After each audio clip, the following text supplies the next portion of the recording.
Donc, je pense qu'on va pouvoir commencer. Alors, on est beaucoup plus nombreux là en ligne que dans la salle. Mais merci à tous d'être là.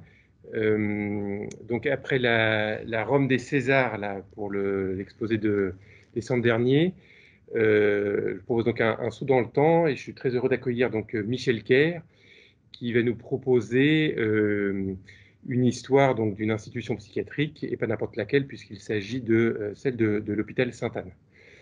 Michel Kerr est un habitué de ce séminaire. Il est un ancien chef de service et psychiatre, ancien chef de service à Maison-Blanche et historien. Il a fait de nombreux travaux dans le domaine de l'histoire de la psychiatrie. Et il a notamment publié une somme qui date maintenant de 2 ans, je crois, c'était en 2019. Bientôt 3, oui. Bientôt 3. Et qui est une histoire des traitements médicaux en psychiatrie, des traitements qui excluent les psychothérapies, mais qui concernent tout le reste, et qui est une somme d'érudition, d'exhaustivité, et qui offre un panorama passionnant sur toutes les méthodes de traitement au cours des âges.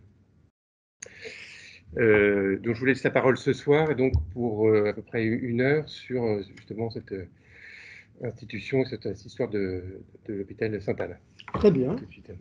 Merci Clément Fromentin, non seulement de m'avoir invité à intervenir et de sa présentation, mais aussi de m'avoir donné la possibilité de la faire. Alors je tombe le masque puisque je suis à distance réglementaire, et donc de faire cette présentation à Sainte-Anne même, ce qui était quand même la moindre des choses puisqu'on va parler de notre établissement, et puis que c'est toujours un plaisir de se retrouver dans les murs et notamment dans ce bel amphithéâtre Morel. Voilà, donc une histoire de Sainte-Anne. Bon, quelques aspects de l'histoire de Sainte-Anne, hein, qui est une histoire assez longue, qui commence avant le Sainte-Anne qu'on connaît aujourd'hui, puisque alors ça c'est une belle illustration de la porte d'entrée principale de Sainte-Anne, qui a longtemps été la seule et qui n'a guère changé depuis 1869, date de cette illustration. 1869, c'est 2 ans après l'ouverture de l'établissement que nous connaissons aujourd'hui, dont presque tous les bâtiments sont encore debout. On reviendra peut-être sur 2 ou 3 aspects de la question tout à l'heure. Mais avant donc le Sainte-Anne tel qu'il a été fondé, ouvert, a commencé à vivre en 1867, avait existé des maisons de santé. Alors, on rapporte parfois l'existence d'une maison de santé qui avait été fondée par Marguerite de Provence comme étant la première implantation d'un établissement sanitaire sur le site actuel de Sainte-Anne, ce qui n'est pas tout à fait juste. Enfin bon, c'est un peu des détails. C'est vraisemblablement, cette maison de santé se situait sur l'emplacement de la prison de la santé actuelle. Et le fait qu'il y ait des maisons de santé dans le quartier a donné son nom à ce quartier, justement. C'est devenu le quartier de la santé. Hein, c'est pas parce qu'il y a la prison de la santé, mais c'est parce qu'il y a eu beaucoup d'établissements de santé dans le quartier. Alors, le Sainte-Anne a été précédé sur cet emplacement, non par Marguerite de Provence au XIIIe siècle, mais par Anne d'Autriche, qui avait initialement fondé un établissement destiné à recevoir des pestiférés à proximité. Alors, ou plus exactement, c'est pas elle qui l'avait fondé, mais en tout cas, elle s'y est beaucoup intéressée, donc à proximité du Val-de-Grâce.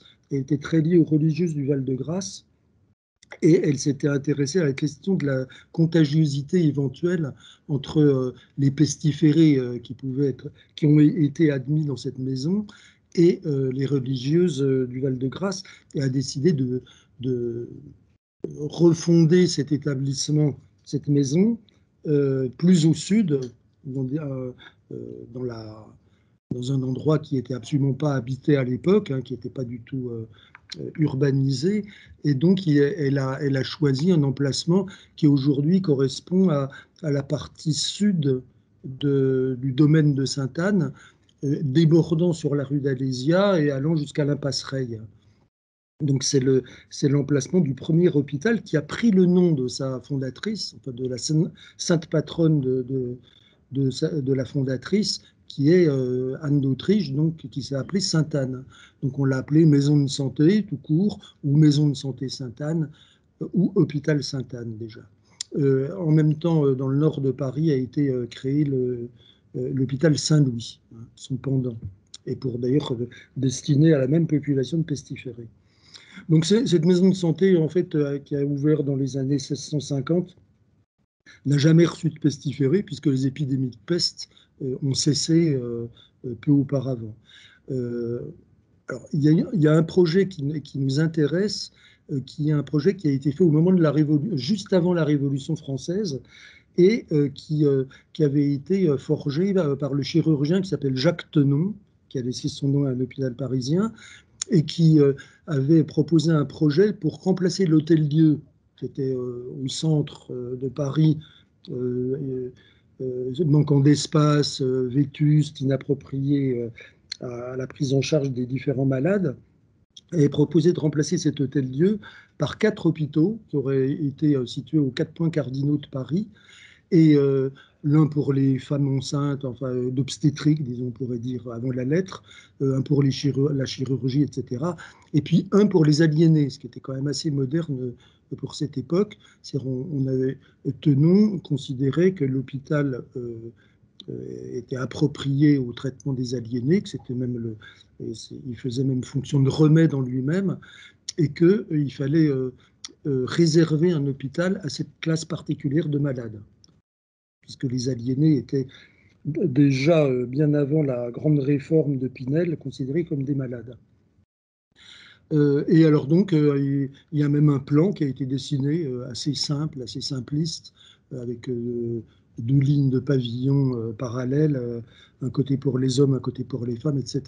Alors, 1787, le projet est déposé, on lance une souscription, etc. Bon, arrive ce qui n'avait pas été prévu, c'est-à-dire la Révolution française, et donc le projet est abandonné.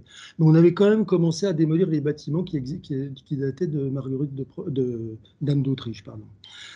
Donc, il est resté des bâtiments plus ou moins démolis, plus ou moins à l'abandon. Alors, il y a une laiterie qui est venue s'installer à Sainte-Anne.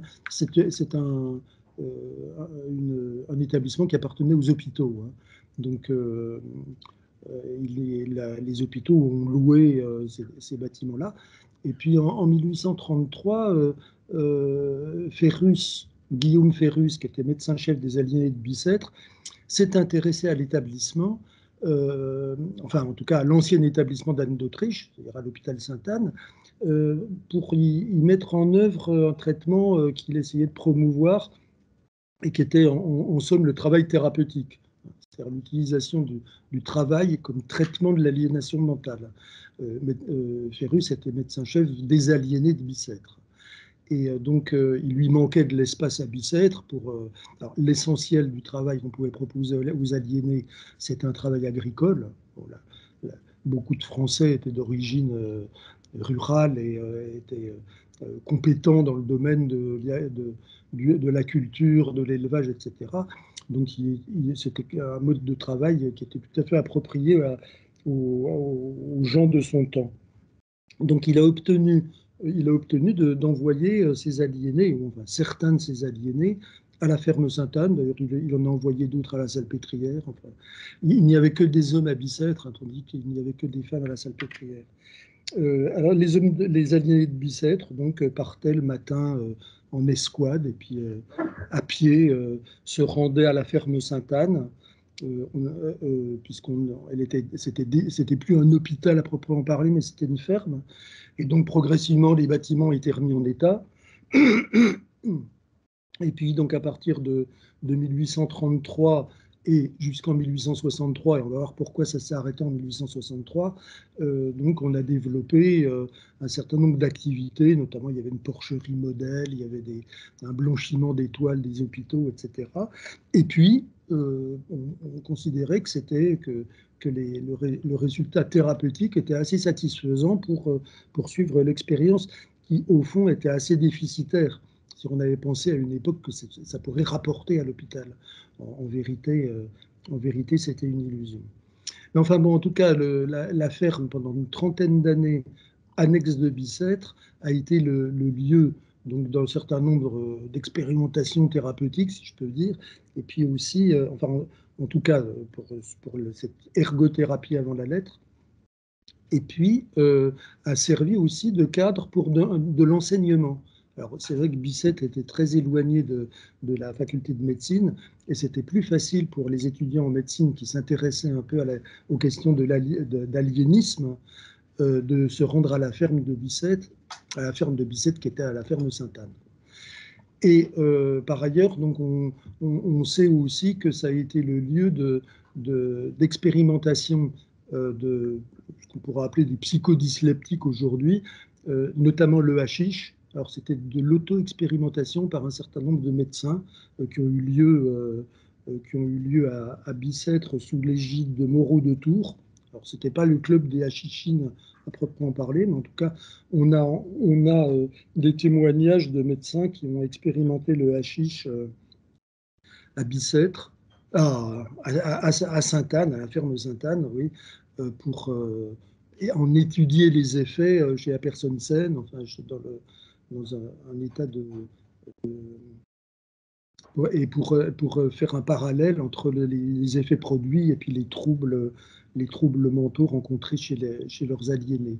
Et puis il y a eu aussi une expérimentation, alors à proprement parler thérapeutique, qui était l'utilisation du datura stramonium chez les aliénés, et qui avait pour idée c'était la notion de traitement substitutif. C'est-à-dire on donne à un malade qui délire un produit qui fait délirer chez une personne saine. Donc c'est le premier principe de l'homéopathie. On traite la maladie par un produit qui produit les mêmes symptômes chez une personne saine que ceux qu'on veut soigner. Donc en l'occurrence, le datura stramonium à la ferme Sainte-Anne est certainement le premier essai thérapeutique qu'on peut connaître ici. Une petite image des fermes Sainte-Anne cultivées par les fous. Hein, c'est assez pittoresque. On aperçoit au fond, en haut à droite, Bicêtre. Il y avait pratiquement rien comme construction entre la ferme Sainte-Anne et l'hôpital de Bicêtre. Bon, là, les perspectives sont un petit peu fausses.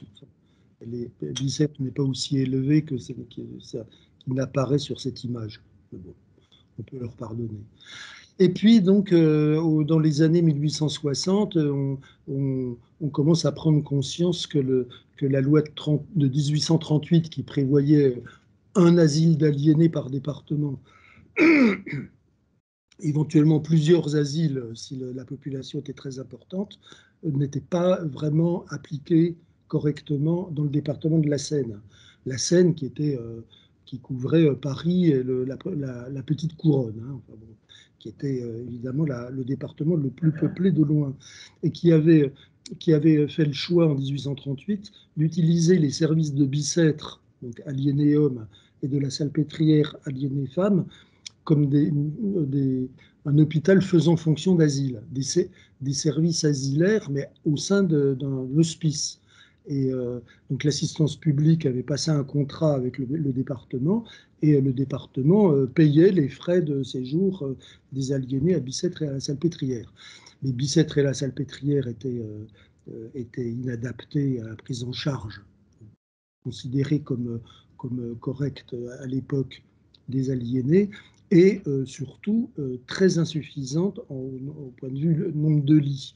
Et donc, ce qui obligeait à envoyer beaucoup de malades en province, donc, notamment un certain nombre de malades considérés comme chroniques.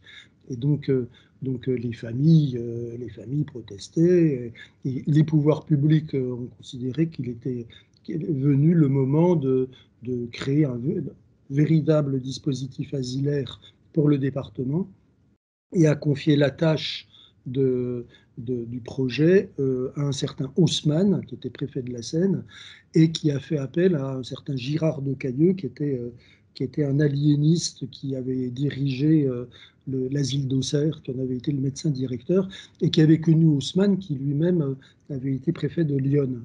Et donc, ils se sont tous les deux attelés à la conception d'un projet, et ce projet a été soumis à une commission qui avait été constituée sous l'égide de la préfecture, évidemment avec l'aval de Napoléon III. Et donc assez rapidement, je pense qu'on a laissé aussi Haussmann et Girard de Cailleux prendre les décisions essentielles. On a décidé de créer un dispositif qui consistait en un asile central et une dizaine d'asiles périphériques qui devaient ceinturer Paris, enfin ceinturer, en tout cas qui devaient être construits tout autour de Paris. À l'asile central était rattaché un service qui devait valider toutes les indications d'internement de tous les aliénés susceptibles d'en relever et par où il devait passer. Donc un bureau de répartition, un bureau d'admission, d'observation et de répartition. Alors, bureau central, il existait déjà un bureau central à l'assistance publique, mais qui n'était pas spécialisé. Et donc, c'est un bureau adossé à un asile central avec une vocation clinique, c'est-à-dire une vocation d'enseignement. Donc, un asile qui serait à proximité des facultés, de la faculté de médecine, plus exactement, puisqu'il n'y en avait qu'une à l'époque. Donc, le projet est arrêté dès 1863, pardon, et les travaux commencent. Et alors, évidemment, on jette, les pouvoirs publics jettent leur dévolu sur ce domaine de la ferme Sainte-Anne, assez vaste, évidemment sous-utilisé par rapport égard aux besoins de prise en charge des aliénés, donc exproprie un certain nombre de terrains adjacents. Et là, alors augmente la superficie, je crois qu'on passe de 5 à 17 hectares, hein. C'est quand même très important. Et puis, confie à un certain Charles-Auguste Questel le programme architectural, mais sur les prescriptions médicales. Donc, le service départemental avant 1867, je disais, hein, Bicêtre et la Salpêtrière sont alimentés en malades par l'infirmerie de la préfecture de police, qui est devenue aujourd'hui infirmerie spéciale près la préfecture de police, qu'on appelait familièrement l'infirmerie du dépôt, hein, qui s'appellera infirmerie spéciale au début de la Troisième République. Et puis, le bureau central d'admission qui était situé sur le parvis de Notre-Dame, de l'assistance publique, donc qui envoie les aliénés après examen. Alors, il y a quelques admissions directes, hein, mais enfin, pour l'essentiel, c'est ça. Et puis, donc, il y a ces contrats avec les asiles départementaux. Il y a un certain nombre de personnes qui sortent, mais enfin, la plupart des aliénés qui sont internés ont quand même vocation à y rester très longtemps et assez généralement jusqu'à la fin de leur jour. L'asile clinique Sainte-Anne, c'est une jolie illustration aussi des travaux qui commencent. Là, c'est une vue cavalière qui est prise, disons, de la future rue d'Alésia, hein, qui n'existe pas encore. Elle va s'appeler boulevard de Transit pendant un certain temps. Mais bon, les constructions, en fait, là, c'est presque d'ailleurs à la fin des constructions des bâtiments. Peut-être que les ouvriers là, sont en train de monter les murs d'enceinte, puisque 13 des 17 hectares vont être entourés par des murs et ensuite séparés du reste de Paris par des voies. Hein. La rue d'Alésia n'existait pas, la rue Broussais non plus. Les terrains qui étaient de l'autre côté de la rue Broussais appartenaient à Sainte-Anne au chemin de fer de Sceaux. Donc, à partir de 1867, donc, le système asilaire, le pivot du système asilaire du département va reposer sur Sainte-Anne, sur l'asile clinique, comme on va l'appeler, hein, en ajoutant généralement Sainte-Anne. Le nom de Sainte-Anne lui est resté en dépit de tous les efforts, notamment des anticléricaux. Et puis, donc, ce bureau d'admission et de répartition, l'ensemble ouvrant en mai 1867. Et puis, donc, vont suivre donc, les deux réalisations suivantes, deux des 10 asiles qui avaient été prévus en périphérie, hein, l'asile de Villévrard et l'asile de Vaucluse, aujourd'hui Perret-Vaucluse. Et puis, donc, évidemment, après 1869, on sait que la guerre avec la Prusse va conduire à la chute du Second Empire, et va mettre fin au projet tel que Haussmann et Girard de Cailleux l'avaient pensé. Donc on va voir la construction de nouveaux asiles nettement plus tard, hein, Villejuif en 1884, Maison Blanche en 1900, au sud et à l'est, comme Vaucluse et Villévrard, s'est réveillé un déséquilibre sur le plan régional dans la répartition des établissements qui va peser lourd dans le fonctionnement des asiles d'aliénés pendant un siècle. Et puis, donc, reste, oui, au sein de Vaucluse va être créé en 1876 le premier service asilaire destiné à recevoir des enfants, la colonie d'enfants, qu'on appelait initialement la colonie d'idiots, puisque c'était plutôt réservé à la population appelée idiot, sans que ce soit péjoratif en ce temps. Et puis, donc, je rappelle que l'infirmerie spéciale, évidemment, a continué à exister, tandis qu'il avait été prévu quand même que le bureau d'admission de Sainte-Anne aurait pu ou aurait dû remplacer l'infirmerie spéciale, qui avait une dimension assez carcérale, et puis en fait ce mélange un peu douteux entre les détenus, les présumés délinquants et puis les présumés aliénés. Et puis évidemment, alors Bicêtre et la Salpêtrière, certains avaient imaginé que les services d'aliénés allaient pouvoir fermer, tandis qu'ils ont continué très longtemps à fonctionner. Ils ne fermeront qu'au tout début des années 1920. Voilà. Et puis la Fondation Vallée, bon, ça c'est aussi une autre histoire. Donc je passe, parce que je vais trop m'attarder. Une jolie vue cavalière donc du Sainte-Anne au moment de son ouverture, hein, 1867. Donc le nord est sur la droite. Au premier plan, les admissions, hein, le bureau des admissions, où nous sommes d'ailleurs, hein, enfin, dans l'aile du côté gauche, là, l'amphithéâtre Morel, et puis derrière, donc un petit bâtiment dont je vous reparlerai tout à l'heure, et puis donc l'asile. Alors, l'asile. Non, ouais, ah si. Alors, la conception Questel de l'organisation des constructions, deux grands axes. Alors, ce qui est assez amusant, c'est que finalement, il y a un axe nord-sud et un axe est-ouest, qui est le modèle des villes romaines, avec le Cardo et le Decumanus, qui se croisent, alors dans les villes romaines, se croisent au niveau du forum. Là, ils se croisent au niveau du porche d'entrée de l'asile proprement dit, puisque le grand quadrilatère qui est ceinturé, qui est rouge, correspond à l'asile Sainte-Anne, l'asile clinique Sainte-Anne, avec deux parties bien distinctes, une partie pour chaque sexe. Et puis, sur l'axe central de cet asile, donc de l'autre côté du forum, si je peux dire, hein, donc ce bureau d'admission dont je parlais tout à l'heure. Voilà, l'entrée de l'asile. Initialement, évidemment, il y avait des portes, hein, on ne montrait pas comme ça. Et puis, donc, un beau plan, hein, bien ordre, symétrie, recouvrer la raison nécessite quand même qu'on soit soumis à un certain ordre. Il y a aussi l'ordre lié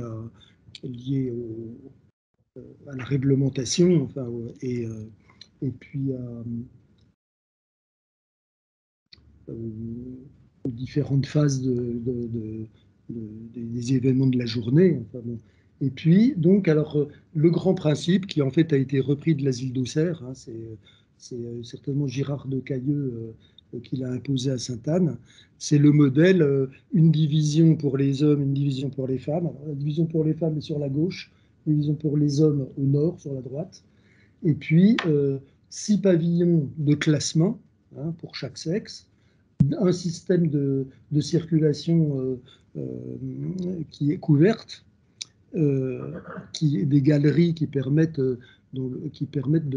d'éviter que ne se rencontrent les deux sexes. Hein. En principe, jamais un homme ne doit rencontrer une femme dans un asile.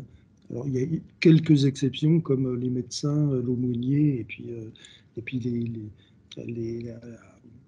la religieuse, enfin la mère supérieure de l'ordre, si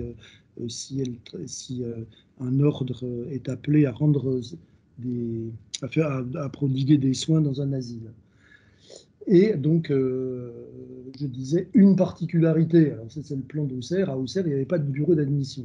Donc ce bureau d'admission qui est en bas de l'écran, là, et puis donc plus tard la clinique de la faculté sur laquelle je reviendrai. Un réfectoire, on aperçoit justement une religieuse à la porte du réfectoire. Les malades portent un uniforme, hein, c'était une règle générale. Les religieuses donc, avaient passé un contrat avec le département pour servir du côté des femmes, tandis que du côté des hommes, c'était des gardiens laïcs, si je peux dire. Je reviendrai tout à l'heure sur cette question-là. Une cellule ordinaire, alors on voit que la cellule ordinaire, on pourrait l'appeler plutôt chambre aujourd'hui. Hein. C'est une question de sens des mots qui ont pu évoluer. Et puis donc l'intérieur d'une cour, alors ça c'est évidemment une représentation un peu pittoresque, un peu imagée, un peu exagérée, mais enfin, en tout cas qui reflète une certaine réalité avec les infirmières qui sont chargées de la surveillance permanente et qui donc ne perdent jamais de l'œil les aliénés EES, tels qu'on les appelait encore, hein, évidemment, et qui, même quand elles se promènent dans la cour. Et puis, donc, on voit la galerie devant, qui se situe devant chaque pavillon de Sainte-Anne et qu'on retrouve, vous allez au pavillon B, au pavillon C, au pavillon D, vous allez retrouver exactement cet environnement architectural qui n'a pas changé depuis. Tous ces bâtiments-là sont restés debout. Voilà, donc ça c'est le côté division des femmes avec les 6 pavillons, A, B, C, D, E, F, G. C'est assez facile de se souvenir des noms puisqu'on a pris les lettres de l'alphabet. Et puis chaque cour est limitée par des sauts de loup. Alors on avait le choix entre des murs très hauts pour éviter les évasions, des grillages très hauts pour éviter les évasions. Là, on a choisi des sauts de loup pour éviter les évasions. Les évasions sont à éviter absolument. Hein. C'est comme les suicides et comme les grossesses chez les femmes. C'est probablement ça, ce sont les premières préoccupations, en tout cas, de l'époque. Vous pouvez expliquer ce que c'est qu'un saut de loup parce que... Un saut de loup, alors c'est un principe qui est mis en application aussi dans des jardins d'acclimatation, dans des eaux. C'est-à-dire le sol est déclive et descendant jusqu'au pied du mur. Donc quand on arrive au pied du mur, le mur est très haut, mais quand on est au niveau de la cour, et qu'on ne descend pas donc cette pente, on peut voir par-dessus le mur. Donc ça ne donne pas cette impression d'enfermement comme on peut en voir dans certaines prisons notamment. Donc des pavillons, de certains pavillons, on pouvait apercevoir Bicêtre quand on a ouvert les malades eux-mêmes, hein, pouvaient voir dehors et voir la campagne, mais ils ne pouvaient pas sauter par-dessus le mur qui était finalement très élevé. Et donc le pavillon B permet de se rendre compte encore de ce que représentait un saut de loup. Hein, il y a encore un petit fossé au pied du mur. Et on voit que d'un côté, il est très élevé, hein, quand on le longe de l'extérieur elle s'appelle l'avenue Sainte-Anne, je ne sais plus comment ça s'appelle. Mais quand on est à l'intérieur de la cour du pavillon, on voit très bien par-dessus le mur. Et puis alors donc, adjoint aux 6 pavillons de chaque division, un petit bâtiment semi-circulaire à l'intérieur duquel un pavillon sert de pavillon de bain, balnéothérapie. Alors c'est le traitement le plus efficace contre l'agitation qu'on connaissait en ce temps-là, enfin en dehors de quelques plantes, de quelques médications préparées avec des plantes. Et puis le pavillon semi-circulaire, c'est le pavillon des agités, avec des cellules et une courette par cellule. Une petite cour de promenade, quoi. Mais sein de mur. Là, il n'y a pas de saut de loup. Les murs sont assez hauts pour que les malades ne puissent pas les franchir. Les ronds, oui, c'est ça. On voit, voilà, donc des courettes qui sont séparées par des murs, et à l'intérieur ce bâtiment semi-circulaire, donc voilà, un couloir dans lequel on aperçoit des gens qui sont sortis de leur cellule. Et donc le pavillon d'hydrothérapie, alors un pavillon d'hydrothérapie pour les hommes et un pour les femmes, modèle du genre pour l'époque. Hein. C'est-à-dire c'était à l'exposition universelle de 1867, les visiteurs se sont rendus en masse pour visiter ces magnifiques. Alors il y avait une piscine, il y avait des jets de toutes sortes qui permettaient de. Alors, seul le médecin avait le droit de commander et de diriger les jets. C'était pas le petit personnel, le personnel secondaire n'était pas habilité à le faire. Et puis donc des baignoires. Alors des baignoires, tout ça peut paraître vraiment étonnant, mais donc on imposait des bains d'une certaine durée de temps, y compris pour les malades récalcitrants qui étaient empêchés de quitter la baignoire par l'application d'un couvercle qui laissait uniquement passer la tête, sur laquelle on pouvait associer une douche. Donc les bains pouvaient durer quelques heures. Il n'y avait pas beaucoup de baignoires et il y avait beaucoup de malades.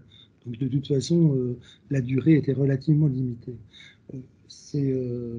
Ça n'a rien à voir avec les bains continus tels qu'on a pu les connaître autour des années 1900, où le malade était libre de ses mouvements dans la baignoire. Là, c'était des bains imposés.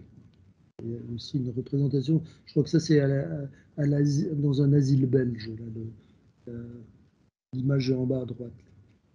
Voilà, donc l'asile proprement dit, hein, et puis donc le bureau d'examen. Alors on va l'appeler le service de l'admission ou l'admission. Et alors pendant une centaine d'années, hein, de 1867 à 1967, il va recevoir la quasi-totalité des aliénés du département pour un temps d'épreuve, on pourrait dire, hein, quelques jours, une quinzaine de jours. Et puis si l'État le nécessite, l'envoie dans un asile, donc soit l'asile clinique, soit un asile de la périphérie. Alors, 3 pavillons reliés chacun par un bâtiment, une salle de cours qui a existé jusque dans les années 90, je crois, qui s'est appelée la salle Magnan, dans le bâtiment central. Et puis, alors, donc, on avait ouvert, c'était quelque chose aussi d'assez moderne pour son temps, on avait ouvert un bureau de consultation externe, et les gens on pouvait délivrer des médicaments à des malades qui étaient sortis de l'asile. Mais 1868, et je crois qu'à l'asile, c'est 1869-70. Et donc, alors, ça représentait un petit nombre de malades, et ça représentait un type de malade assez particulier. Hein, c'est pas, l'asile continue à fonctionner. C'est-à-dire, soit on est aliéné et on est à l'asile et on y reste quand on l'est, soit on n'est pas aliéné et on n'est pas à l'asile et on en sort quand on ne l'est plus, enfin, quand on le devient non aliéné. Et donc quand on n'est plus aliéné, l'idée c'est qu'on n'a plus besoin d'un aliéniste. Donc l'idée de la prise en charge ambulatoire de post-cure n'est pas encore venue dans le monde de l'aliénisme. Voilà, donc ça c'est un détail de la vue cavalière de tout à l'heure. Un petit pavillon semi-circulaire à l'arrière de ce pavillon de l'admission, avec des courettes de la même manière. Donc il y avait un pavillon d'isolement.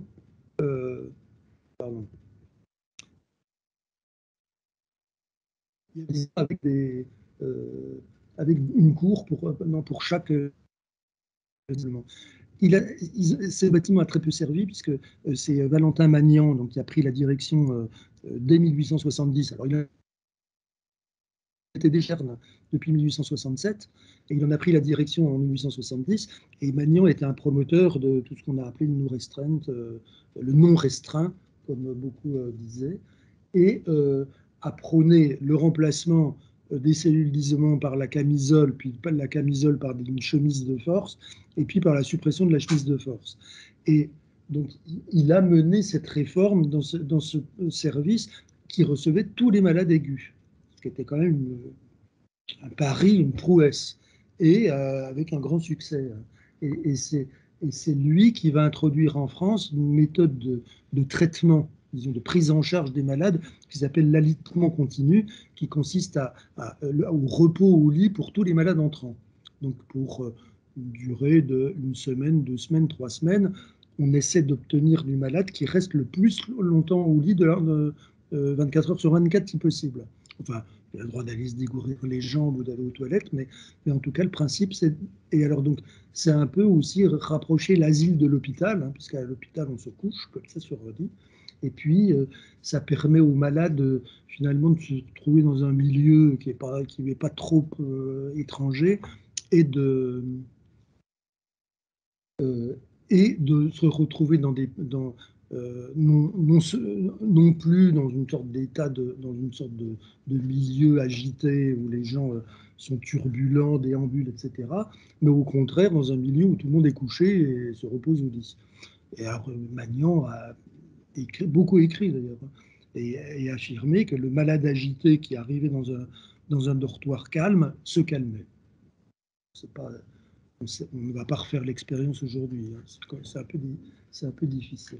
Et puis, par ailleurs, Magnan était un grand enseignant, hein. Enfin, bon, il avait une notoriété internationale. Il va prendre sa retraite en 1912, hein. C'est-à-dire ça fait 45 ans d'exercice dans ce pavillon-là, hein. Il y habite, hein. Donc le bénédictin de Sainte-Anne a-t-il été appelé. Et puis, donc en 1912, alors Henri Collin, qui est un de ses successeurs, enfin pas le premier, mais le deuxième, je ne sais pas comment il a pu calculer, mais il a écrit qu'il en était à son 152 832e malade au moment où il a pris sa retraite. Je ne garantis pas l'affirmation de Collin. Voilà, donc c'est ce bâtiment, enfin ces 3 parties. Alors nous ce soir, nous sommes sur la gauche, là en haut à gauche. Et puis donc ce pavillon-là existe encore. Alors c'est assez amusant puisque finalement il a été conservé, hein. C'est l'ancien pavillon cellulaire où on voit encore la trace des emprises des murs qui séparaient les courettes de chaque cellule, avec une porte qui a été transformée en fenêtre, une fenêtre, et puis ces courettes donc, qui s'étendaient sur derrière. Là, la photo est prise de l'emplacement où est aujourd'hui le pavillon Lévis-Valency. La laïcisation, alors je vais aller assez vite, mais enfin, j'ai tenu quand même à préciser un certain nombre de dates, puisqu'il y a beaucoup de choses plus ou moins inexactes qu'on peut voir. Donc, les sœurs de Saint-Joseph de Belley auront servi dans les 3 asiles du département de la Seine jusqu'à ce qu'on décide que de les remplacer par des infirmières laïques. Elles ont fait l'ouverture de Sainte-Anne et leur séjour à Sainte-Anne a pris fin le 1er janvier 1884. L'avis n'était pas unanime, hein. Il y avait des gens qui pensaient qu'elles faisaient très bien leur travail et que les reproches qu'on leur faisait étaient infondés. On ne va pas revenir sur cette discussion-là. En tout cas, le mouvement de laïcisation était très puissant et bien plus fort, en tout cas s'est manifesté beaucoup plus tôt dans les asiles d'aliénés que dans les hôpitaux généraux. à Paris et en région parisienne. Et donc la laïcisation des hôpitaux s'est faite beaucoup plus tôt en psychiatrie que dans les hôpitaux généraux. 1884 pour Sainte-Anne, 85 pour Villévrard et pour Vaucluse. Alors, l'idée, pour remplacer les religieuses, on a jugé bon de disposer, enfin, on a jugé nécessaire de disposer d'infirmières formées. Les religieuses étaient formées sur le tas. Hein. Et puis, mais alors il a fallu ouvrir une école pour former ces infirmières qui avaient pour vocation de remplacer les religieuses. Février 1882 ouvre une école. L'école, c'est une école très archaïque par rapport à ce que peut être un IFSI aujourd'hui. Hein. Une école pour former donc ce personnel donc à Sainte-Anne et dès qu'elles auront fait leurs 2 années, eh ben, on met en application cette décision. On remercie les sœurs qui partent et qui sont remplacées. Et alors la plupart des médecins ont écrit que en fait ça s'était passé sans aucune difficulté, que les malades avaient assez bien supporté, même celles qui finalement avaient pris des habitudes en 84, ça fait déjà pas mal de temps que l'asile est ouvert, mais bon, de devoir quitter un personnel qui s'était occupé d'eux n'a pas semblé insupportable aux aliénés de Sainte-Anne.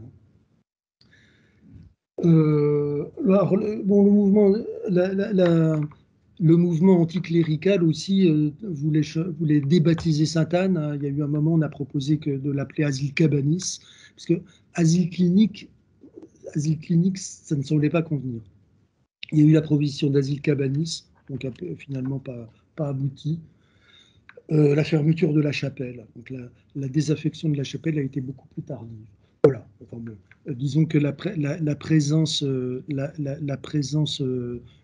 religieuse au sens large aujourd'hui se manifeste par la présence d'aumôniers. Hein.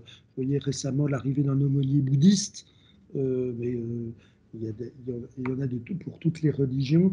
J'ai remarqué quand même une particularité qui est que un des anciens aumôniers catholiques que d'ailleurs j'ai connu, que j'ai croisé, était par ailleurs exorciste, mais exorciste reconnu par le diocèse.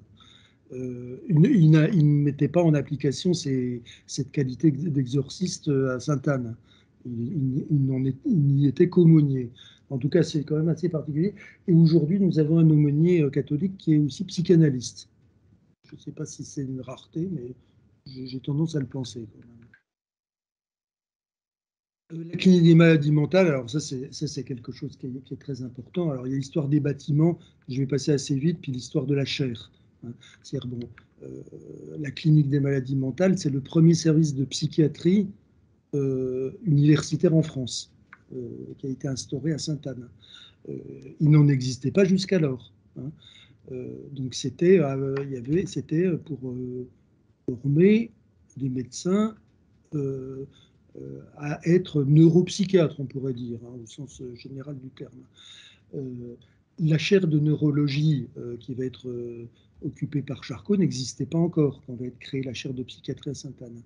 Donc les bâtiments, je ne sais pas pourquoi il ne passe pas celui-là, mais enfin bon, c'est une vue cavalière de Sainte-Anne. Alors bon, voilà, ces 2 bâtiments-là vont accueillir cette fameuse chaire. Alors, qui dit chaire pour renseignement dit aussi lit pour recevoir les malades qui vont être présentés aux élèves, aux étudiants, aux médecins en formation. Donc on va évidemment, la clinique ne va être instaurée pleinement que quand on aura un pavillon pour les hommes et un pavillon pour les femmes. Parce qu'on ne peut pas se contenter de ne présenter que des pathologies d'hommes ou des pathologies de femmes. Il y a quand même un certain nombre de différences. Donc, les pavillons, c'est-à-dire les pavillons qui deviendront de la clinique, c'était des pavillons qui initialement devaient devenir un pensionnat. Comme un pensionnat, un service dans lequel on paye une pension. Il y avait un pensionnat à Villévrard, par exemple. Donc c'est un établissement où il y a un certain nombre de prestations qui sont supérieures aux services non payants, mais où les malades payants peuvent disposer d'une meilleure alimentation, d'un meilleur confort, etc. Bon, finalement, ce projet n'aboutit pas. Il y a d'autres projets qui se font aussi. Il est question que ce soit un pavillon comme les autres, hein, pour les aliénés indigents. Ensuite, il est même question qu'on en fasse un service de sûreté. On manquait de services de sûreté en France, et notamment pour les aliénés de la Seine.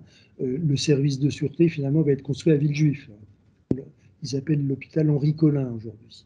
Il va ouvrir en 1910. Et là, on est encore au début des années 1870.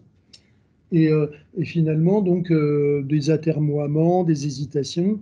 Et puis, parallèlement à ça, donc, se pose la question de l'enseignement de l'aliénisme, on va dire de la psychiatrie. On commençait à parler de psychiatrie à l'époque. Et il y avait un enseignement sur le tas, hein, qui était fait par les médecins de Sainte-Anne. Et puis, les présentations cliniques qui servaient de base à l'enseignement sont interdites après une campagne de presse, notamment un article du Figaro, les fous donnés en spectacle. Enfin, ça fait un scandale. Et donc, on interdit ces présentations. Et puis, court l'idée qu'il faudrait quand même qu'on propose un enseignement digne de ce nom pour former des aliénistes dont on a beaucoup besoin, pour la France entière, évidemment. Et donc finalement, on décide, alors Clémenceau, un certain nombre de personnalités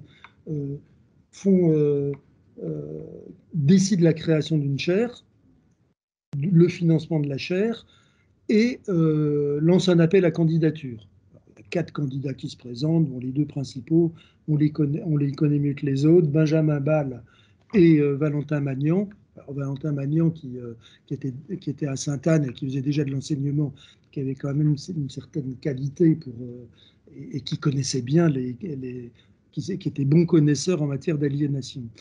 Et puis Benjamin Ball qui avait aussi comme vertu d'être élève de Charcot. Charcot ayant une influence extrêmement importante à cette époque-là dans le domaine universitaire. Et finalement, Benjamin Ball va être préféré à Charcot, ce qui va être à l'origine préféré à Magnan, pardon.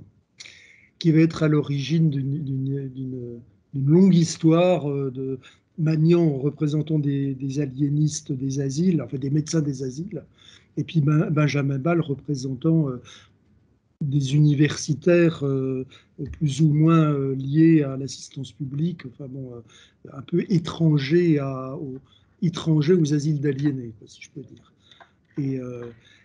Et donc, enfin, Benjamin Ball lui-même et ses 3 successeurs vont être des élèves de Charcot, hein.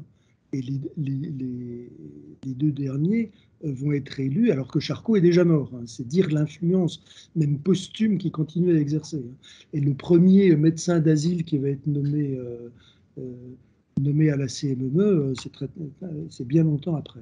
Enfin bon, en tout cas, donc, alors, on nomme Benjamin Ball, mais au moment où on le nomme, personne ne dit que la chaire va être à Sainte-Anne. Et donc, il va y avoir une longue réflexion. Il est question à un moment de la mettre à la Riboisière, où travaille Benjamin Ball. Il est question de la mettre à la Salpêtrière, qui est aussi un haut lieu de l'histoire de la psychiatrie, hein. Et puis finalement, il y a ces pavillons est-ce que ce ne serait pas bien de les utiliser pour... L'ennui, c'est que Magnan s'était installé dans ces pavillons-là et avait laissé les admissions vides. Enfin, bon. Alors, donc, ça va faire toute une histoire. Donc, le projet va prendre beaucoup de retard, hein, finalement. 1860, donc Benjamin Ball, en mars 77, nommé, ouverture en novembre 79, hein, 2 ans et demi après, et seulement de la moitié de la clinique, puisque c'est uniquement uniquement la clinique homme. Et puis, en mai 81, donc, une section femme est ajoutée à la clinique homme. Donc, c'est seulement en mai 81 qu'on a une vraie clinique qui dispose de tout le nécessaire pour l'enseignement. Bon, là, je vous ai mis la liste des successeurs à la chaire. Gilbert Ballet, Ernest Dupré, Henri Claude, enfin des gens quand même très, très importants, enfin, qui ont vraiment marqué l'histoire de la psychiatrie. Joseph Lévy-Valency, qui est nommé en 1942, mais qui va être arrêté par les Allemands quelques mois plus tard et déporté à Auschwitz. Jean Delay, j'ai mis 1942, enfin, il n'est pas titulaire en 1942, hein, il est intérimaire en 1942. On a attendu de savoir ce qu'était devenu ce malheureux Lévy-Valency avant de disposer de la chaire. Je crois que Delay va faire son discours inaugural en 1946 ou 47, enfin, quelque chose comme ça. Enfin bon, Jean Delay, qui est aussi un personnage éminent, et puis alors donc 1969, alors post-68. Post-68, c'est pas que mai 68, mais c'est mai 68 aussi. Hein. C'est-à-dire le bureau de Delay saccagé, il est mis en question. Enfin, c'est le mandarin par excellence qui a été extrêmement critiqué, ce qu'il a très mal supporté, et donc il va décider d'un départ anticipé en retraite. Et puis il y a une multiplication des facultés de médecine et des chaires de psychiatrie. Et donc, ça a dû certainement jouer dans le fait qu'on va créer une nouvelle chaire de psychiatrie au sein de Sainte-Anne et que l'un des successeurs de Delay, Pierre Deniker, un de ses élèves, va lui succéder, ainsi que Pierre Pichot, son autre élève, qui va lui garder le nom de clinique des maladies mentales et de l'encéphale. Donc un des successeurs est ici présent, Jean-Daniel Guelfi. Donc il va y avoir à partir de 1969 donc deux services hospitalo-universitaires de psychiatrie à Sainte-Anne qui vont être bien distincts l'un de l'autre, enfin, je veux dire pas distincts seulement sur le plan géographique, mais aussi peut-être dans certaines orientations.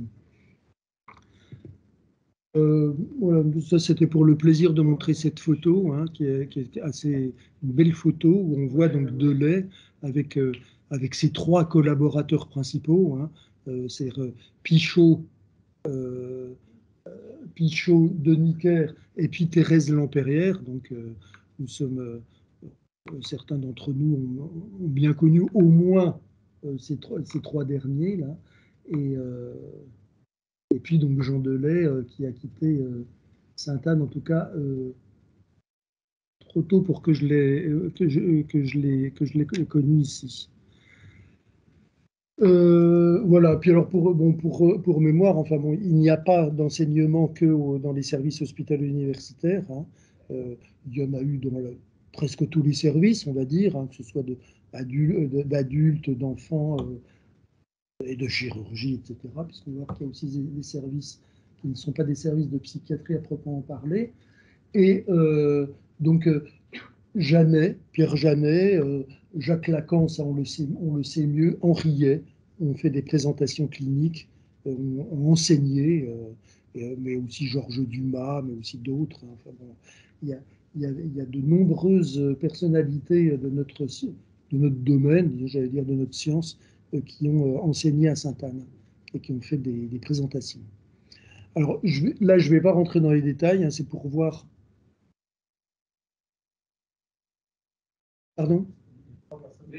Ah, pardon. Alors donc là, il y a Henriet qui est dans l'encablure de la porte, qui était à l'époque, je pense, chef de clinique à Sainte-Anne. Il n'a jamais été médecin des asiles, puis médecin psychiatre à Sainte-Anne. Il a fait toute sa carrière à Bonneval. Mais il est toujours venu à Sainte-Anne, et notamment donc, à la bibliothèque qui porte son nom aujourd'hui, et il s'est toujours beaucoup intéressé à ce qui se passait à Sainte-Anne, et il a fait de l'enseignement pendant très longtemps. Et puis vous avez ici Jacques Lacan, assis sur la chaise, et Pierre Malle, qui est un pédopsychiatre, on va dire, enfin un psychiatre d'enfants qui a créé la guidance infantile de Sainte-Anne. J'en redirai un mot tout à l'heure si le temps me le permet, parce que je pense que je commence à prendre un sacré retard. Mais il faut faire attention parce que je suis très bavard. Bon, donc, alors, je ne vais pas rentrer dans les détails, c'est pour voir la complexification par rapport au schéma de tout à l'heure du système dans lequel on se retrouve après 1867. Puisque évidemment il y a plusieurs autres établissements. Il y a le bureau d'admission qui a arrivé avec l'asile Sainte-Anne, il y a les autres asiles de la Seine, et puis à droite, il y a toujours des asiles départementaux. Alors, on avait espéré que la création de tous ces asiles dans le département allait suffire à la prise en charge des aliénés du département.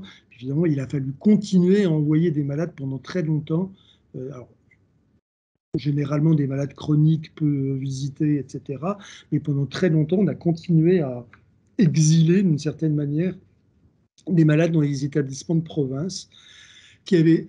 Et alors tout le monde y avait intérêt, c'est pour ça probablement que le système a perduré, c'est-à-dire les asiles de province étaient payés par le département de la Seine pour les séjours des aliénés du département de la Seine, et d'un prix de journée qui était supérieur à celui que payaient les aliénés de ce département. Et le département de la Seine payait un prix moindre que celui qui payait pour les aliénés qui étaient dans ces asiles à lui. Donc tout le monde y voyait un intérêt. Bon, et puis donc alors, il y a eu quand même à la fin du 19e siècle l'apparition de colonies familiales. Alors c'est une autre histoire, mais c'était aussi une ressource très intéressante et très utile aux malades surtout, pas tellement pour les finances du département, mais utile aux malades qui étaient pris en charge dans des familles d'accueil. Alors colonies familiales, hein, c'était des familles qui recevaient les aliénés. Et donc la colonie, c'était des gens qui partent habiter ailleurs, hein, et qui n'étaient pas soumis à un travail forcé ou à quelque chose comme on pourrait l'imaginer. Et puis alors évidemment, donc Bicêtre et la Salpêtrière qui restent en fonctionnement. Les années 20 quand même ont été marquées par quelques événements intéressants. Hein.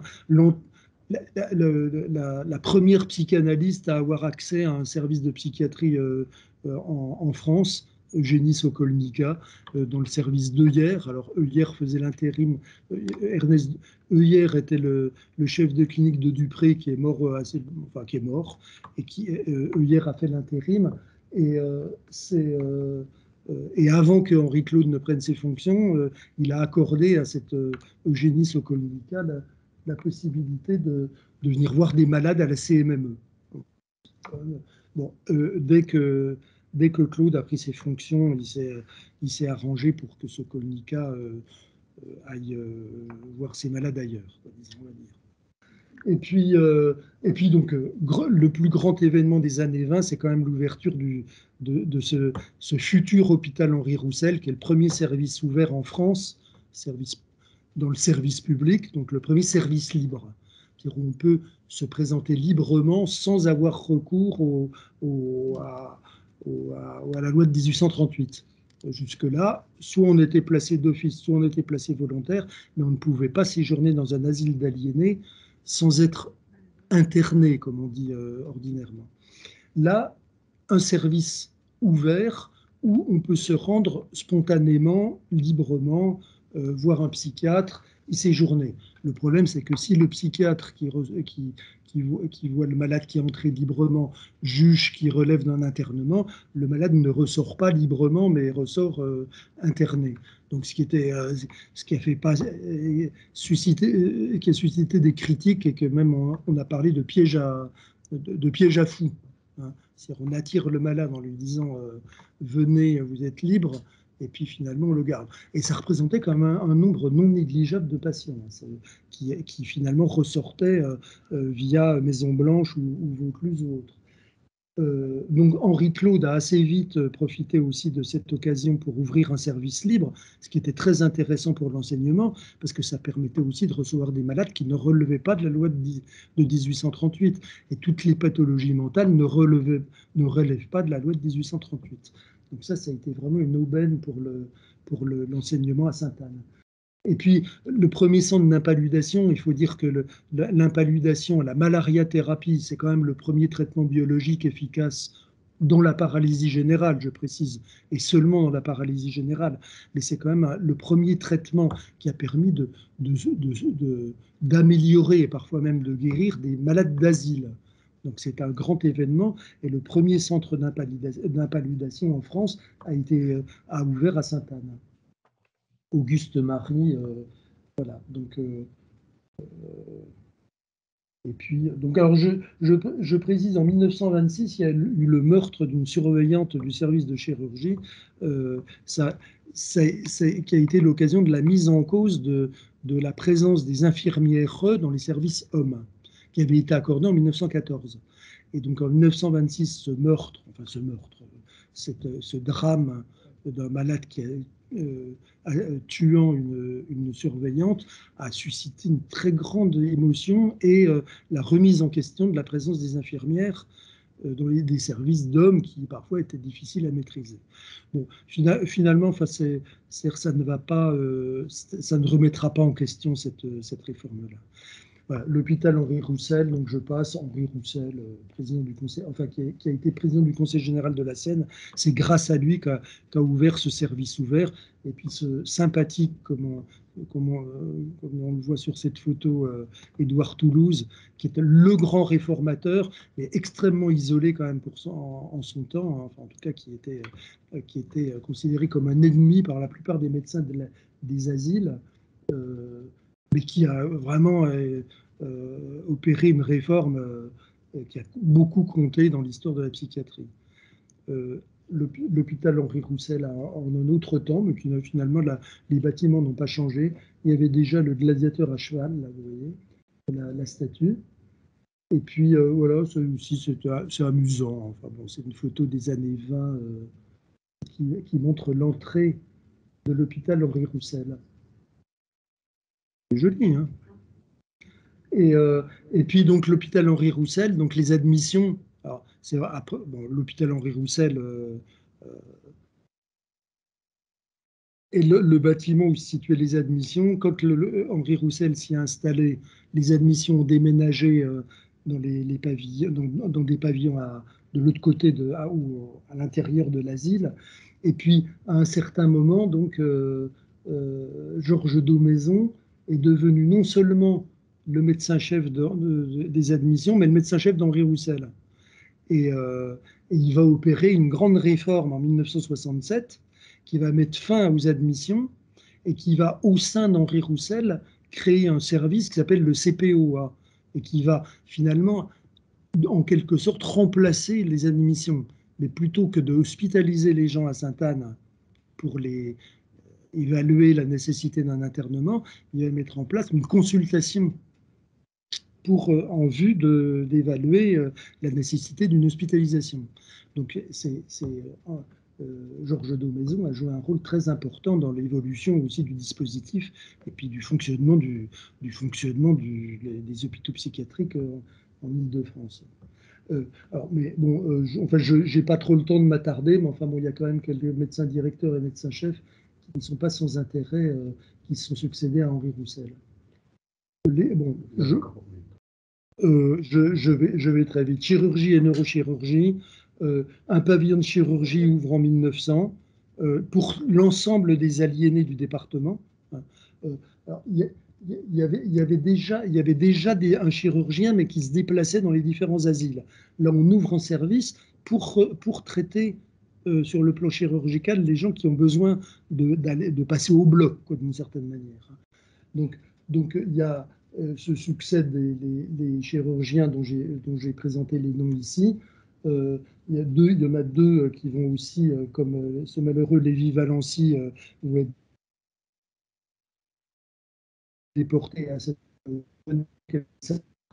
Puis on a recruté une femme. Alors, au moment de la disparition de Bloch, c'est Haller qui l'a remplacée. Puis au moment de la disparition de Haller, c'est Briand Garfield qui l'a remplacée. C'était une chirurgienne des hôpitaux. qui a bien voulu venir suppléer à l'absence de ces malheureux collègues qui avaient disparu.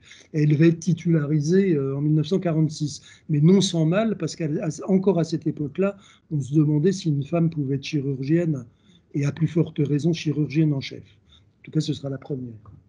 Et puis le service de chirurgie va fermer une très belle photo aussi de Brian Garfield, qui est cette fameuse chirurgienne.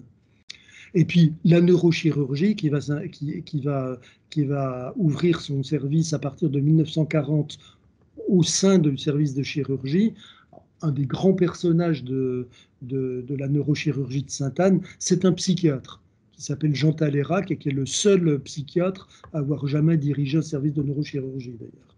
Et donc qui a inventé un casque de stéréotaxie qui va avoir une utilité extraordinaire pour faire des biopsies et puis aussi faire un certain nombre d'interventions à crâne fermé. Il n'y a plus besoin de faire un volet et puis pour intervenir sur certaines pathologies. Bon, et puis aussi donc cette période, alors que souvent on oublie d'évoquer, mais aussi où la neurochirurgie de Sainte-Anne était une sorte de centre expert, comme on pourrait dire aujourd'hui, en matière de psychochirurgie. La première lobotomie en France a été faite par Marcel David à Sainte-Anne sur un malade de Henri Claude. Mais c'est-à-dire que ça n'a pas eu beaucoup d'effets, pas beaucoup de résultats. On a abandonné assez vite. Ça a été repris bien après-guerre. Et au début des années 1950, donc les neurochirurgiens de Sainte-Anne pratiquaient des lobotomies sur prescription des psychiatres. Et la plupart des grands psychiatres de cette époque-là ont posé des indications de lobotomie. On manquait encore singulièrement de traitements efficaces. Donc j'ai fait la liste. Bon, je renvoie au document qui va être publié par l'évolution psychiatrique si les gens veulent se reporter aux détails, puisque je n'ai plus guère de temps. Des thérapeutiques, alors j'ai listé aussi un certain nombre de thérapeutiques, parfois des curiosités. J'ai parlé du hashish et des essais à la ferme Sainte-Anne, l'hydrothérapie, la clinothérapie, donc l'alitement continu. Il y a eu aussi la chromatothérapie, les bains de couleurs. Il y a des salles qui ont été aménagées aux admissions, une de couleur bleue, une de couleur rouge, pour tester l'efficacité de la chromothérapie, c'est remettre le malade dans un bain de couleurs, donc les agiter dans un bain de couleur bleue et les déprimer dans un bain de couleur rouge pour voir l'effet que ça produisait. Ici, ça n'en a pas produit. Dans d'autres établissements, les résultats étaient intéressants. On ne sait pas très bien. Et puis l'électrothérapie, d'autres traitements. Je passe.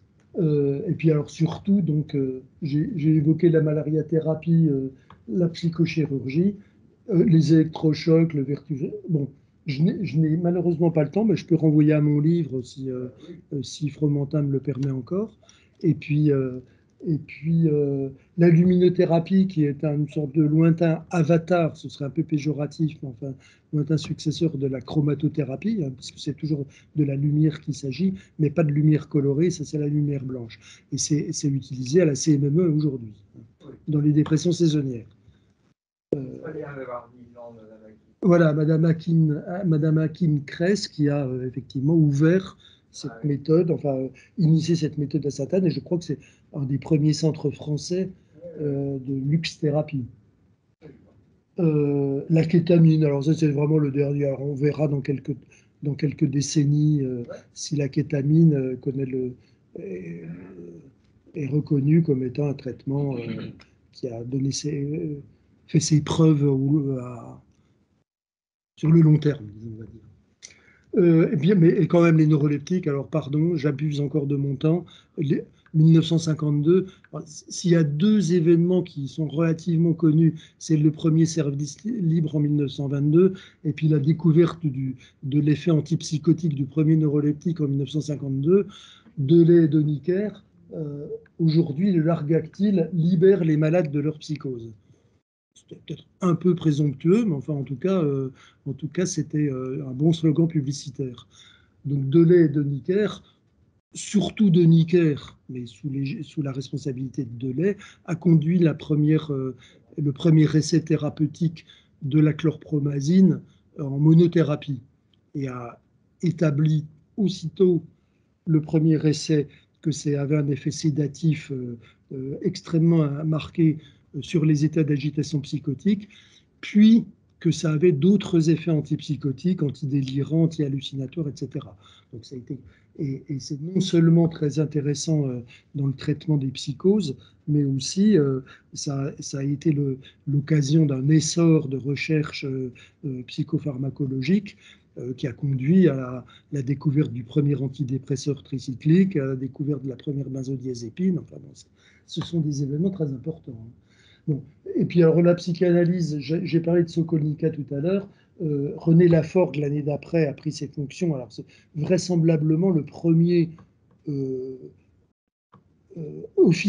le premier psychiatre qui officiellement avait la charge d'un traitement psychanalytique dans un service public français. C'est peut-être quelque chose à vérifier, mais je le crois. Et c'était donc dans le service d'Henri Claude, où Eugénie Sokolnika était persona non grata. Mais elle n'était pas médecin, Eugénie Sokolnika. Et puis, donc, alors, beaucoup de successeurs et une sorte d'avatar, alors pour le coup, de la psychanalyse, qui est la subnarcose amphétaminée, qui est une lointaine référence à la psychanalyse. Enfin, bon, je pense que c'est peut-être un peu exagéré. Et puis, bon, les TCC, donc, qui ont été surtout les thérapies cognitivo-comportementales, qui ont été surtout développées dans cette fameuse CMME d'après 1969. Enfin, bon, la résistance et la libération, là, je suis obligé de survoler. Donc, un grand personnage quand même, Formanek, qui était le lieutenant général, un lieutenant-colonel qui dirigeait le service de psychiatrie allemand, qui s'était installé dans des bâtiments de Sainte-Anne et qui a aidé un certain nombre de Français à échapper à la déportation. Donc, on peut lui rendre hommage. Alors qu'il ne s'en est jamais vanté. Hein. Enfin, ça a été su justement par des gens comme André Postelvinet, Ajuria Guerra et Port R, qui ont été informés grâce à Formanek de leur arrestation imminente, ou pour Postelvinet que Formanek a finalement incité à quitter l'hôpital pour aller prendre le métro à Glacière, alors qu'il devait être récupéré par la Gestapo. Et puis donc Lévi Valency, dont je parlais tout à l'heure, après-guerre, donc le mouvement d'émancipation, le mouvement de réforme, et donc Sainte-Anne n'a pas été, n'a pas manqué à prendre sa part au mouvement de désaliénisation et de mise en œuvre d'une psychiatrie hors les murs qui a vocation à remplacer, à mettre définitivement fin à la psychiatrie asilaire qui avait déjà pris quand même pas mal de coups auparavant. Enfin bon, plusieurs des psychiatres cités ici ont exercé à Sainte-Anne. Et en 1967, il avait été prévu de démolir la quasi-totalité des bâtiments de Sainte-Anne pour les remplacer par des bâtiments nouveaux où on devait accueillir tous les secteurs de Paris. Et donc tous les secteurs de Paris auraient eu 60 lits à Sainte-Anne et 150 lits en banlieue. Ou quelque chose comme ça, ou 250, je ne sais plus. Et puis finalement, Dieu merci, mai 68 a porté un coup fatal au projet délirant alors je dis projet délirant, mais dans un sens, enfin c'est bon. Mais en tout cas, heureusement pour Sainte-Anne, on devait juste conserver les Benjamin Ball et Geoffroy et la chirurgie. Et peut-être le pavillon du directeur, non, même pas. Donc la sectorisation, vous connaissez tout ça. Les enfants et les adolescents, quand même un mot, parce qu'on les oublie souvent, ce qui n'est pas très juste.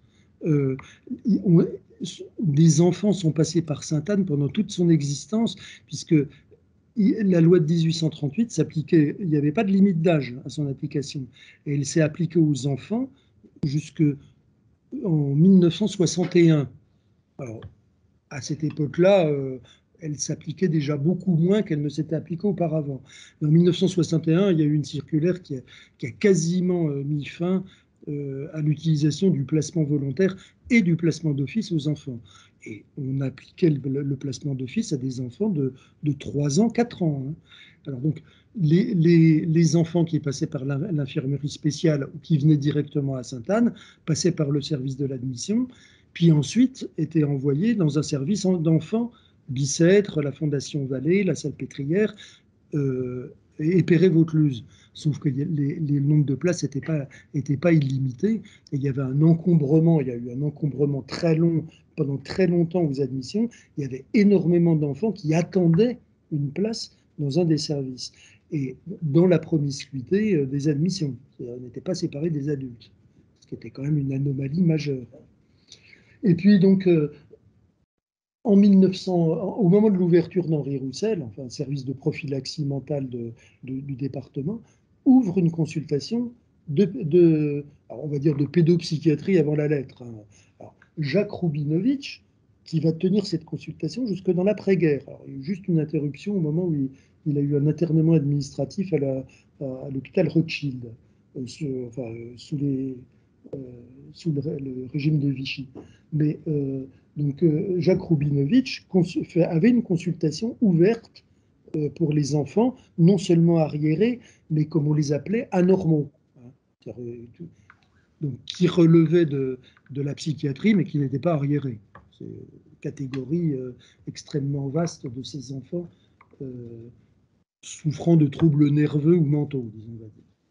Et puis alors ce centre de guidance infantile qui a été fondé par Pierre Malle, en tout cas c'est Pierre Malle son inspirateur, et puis c'est lui qui va le diriger pendant pas mal de temps, et qui va être une sorte de développement de la consultation de Roubinovitch, mais aussi établissant des laboratoires, des rééducations spécialisées, énormément de paramédicaux, orthophonie, psychomotricité, etc., de psychologues vont être intégrés au fonctionnement de la guidance infantile, qui va prendre une orientation délibérément psychanalytique, alors que Porrer, qui était le médecin-chef à cette époque-là, n'était pas du tout psychanalyste. Bon. Et puis, donc, les intersecteurs qui vont venir bien après, la guidance infantile va être intégrée à un des intersecteurs, enfin, va être détachée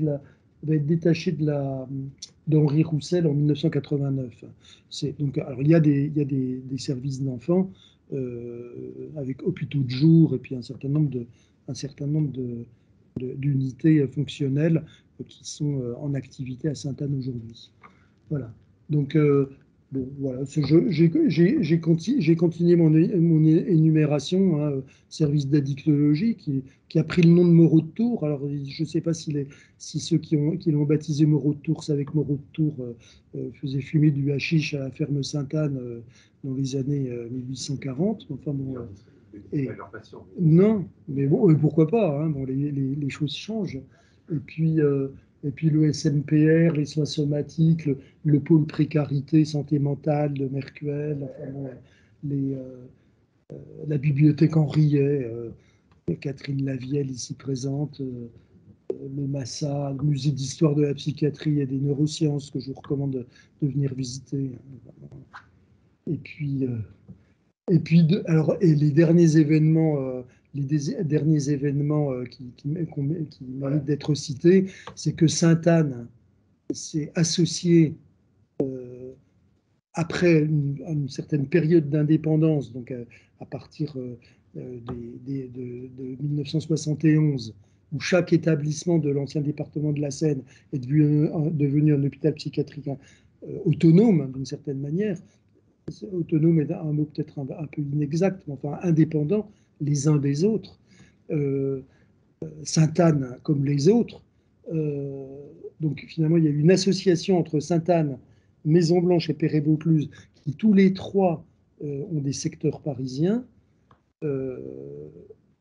pour la constitution d'une communauté hospitalière de territoire, puis de groupements hospitaliers de territoire. Et depuis peu de temps, de groupement hospitalo-universitaire qui s'appelle GHU, Paris Psychiatrie et Neurosciences, et qui regroupe Sainte-Anne, Maison Blanche et Perret-Vaucluse dans un ensemble, finalement, qui avait existé sous une autre forme, mais associé aux autres asiles du département. En tout cas, ce n'est pas un retour en arrière, bien au contraire, mais ces trois établissements se retrouvent associés à différents points de vue, comme ils l'avaient été auparavant. Voilà, donc un bel établissement avec des espaces verts qui méritent vraiment d'être admirés, et le gladiateur à cheval qui est devenu presque le symbole de Sainte-Anne. Moi, je préfère quand même Daphné changée en laurier, mais enfin bon, j'ai pas la photo ici, hein, je crois. Et non. Et qui, voilà, est très beau jardin. Je fais une minuscule publicité pour mon site internet, et en vous remerciant de votre attention. Et en m'excusant de m'avoir débordé. Merci beaucoup, c'était vraiment passionnant. Et il y a des choses que tu as dites que je n'ai jamais su. Ouais. Là, que je savais et que j'ai déjà oublié. Mais quel panorama! C'est vrai qu'en un lieu, on se trouve comme ça à traverser tout un tas d'époques différentes de la psychiatrie, et notamment pour la psychiatrie du XXe siècle. Enfin, ça offre vraiment un éclairage très particulier sur toutes les innovations, même si elles n'ont pas toutes eu lieu à Sainte-Anne. Par exemple, la question de la psychothérapie institutionnelle, par exemple, a peu marqué Sainte-Anne. Au contraire de l'invention des neuroleptiques ou de la psychanalyse. Merci beaucoup. Donc, justement, je voulais dire que pour compléter effectivement cet exposé, on peut aller voir donc votre site où se trouve notamment votre thèse, qui est votre thèse de médecine qui porte justement sur l'histoire de l'hôpital Sainte-Anne. Et on retrouve effectivement, c'est très précieux, tout ce que vous avez dit d'une façon encore plus détaillée, avec des documents très intéressants. C'est très aimable. Je précise quand même que c'est une thèse qui date de 1981. Oui. Donc qui date. Et qu'elle mériterait... enfin, je l'ai publié tel quel sur mon site. Oui. Mais bon, il y aurait des développements, et puis elle s'arrête à la fin du 19e siècle. Mais bon, enfin, on peut aller la voir, on peut trouver des choses intéressantes. Il y a aussi des images, des illustrations. Et l'autre chose, donc c'est l'ouvrage qui avait été fait pour les 150 ans, et donc dirigé par Stéphane Henry et par Catherine Lavielle, qui était un ouvrage très riche, très illustré, et avec beaucoup de chapitres, effectivement, qui reprennent un certain nombre de choses que vous avez dites. Voilà, dans ce livre, j'ai commis avec le docteur Jacques Postel un petit chapitre sur le traitement du temps de l'asile, les traitements du temps de l'asile, et puis un petit chapitre sur les femmes à Sainte-Anne. Et de nombreuses, pas seulement Briand Garfield ou Sokolnika, se sont distinguées dans l'histoire de Sainte-Anne. Parce que c'est vrai que vous avez beaucoup parlé des praticiens, des psychiatres, et on pourrait parler aussi des malades, quand même, parce qu'il y a un certain nombre de malades assez connus, assez éloquents. Je pense à deux, comme ça, la aimée de la thèse de Lacan, et qui était la Marguerite Anzieux, et puis aussi Nadja, quand même, qui est cette femme rencontrée par André Breton, qui a fini aussi aliénée. Alors effectivement, il y a une transposition romanesque, mais quand même, il parle d'un certain nombre de choses très concrètes sur le traitement psychiatrique de l'époque. C'est un ouvrage de 1923, je crois. Et il y a notamment une photo d'Henri Claude, qui était à l'époque un peu un promoteur de la psychanalyse quand même au sein du traitement des asiles. Oui. Mais, enfin, bon, Nadja, mon breton, a bien dit qu'elle avait été internée à Sainte-Anne. Je crains qu'il n'ait pas. Enfin, elle est passée par Sainte-Anne. Je crois que c'est à Perret-Vaucluse qu'elle a été internée. alors là, il y a beaucoup de Oui, passages par oui. Sainte-Anne, et puis Et, après, et Henri Claude n'y était pour rien, parce que c'est-à-dire qu'il a été voué aux gémonies par Breton. Il a été il a été vilipendé, alors que je me demande même si ça n'était occupé à un moment ou à un autre.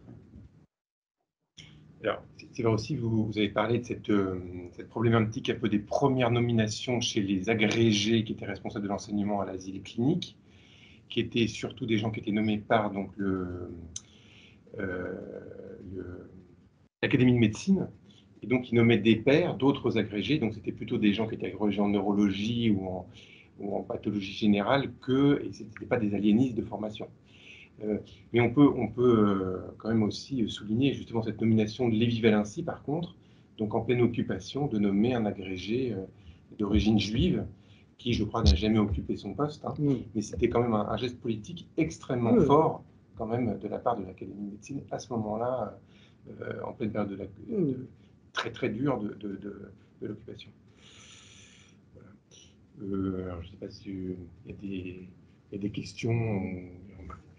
Oui, pour les agrégés nommés à la chaire par la faculté de médecine, ils n'étaient pas aliénistes, ils n'étaient pas médecins des asiles, mais ils se sont très bien débrouillés une fois nommés. Oui. C'est-à-dire Benjamin Ball a été un très bon enseignement, enfin, un très bon enseignant, je pense que tout le monde l'a reconnu.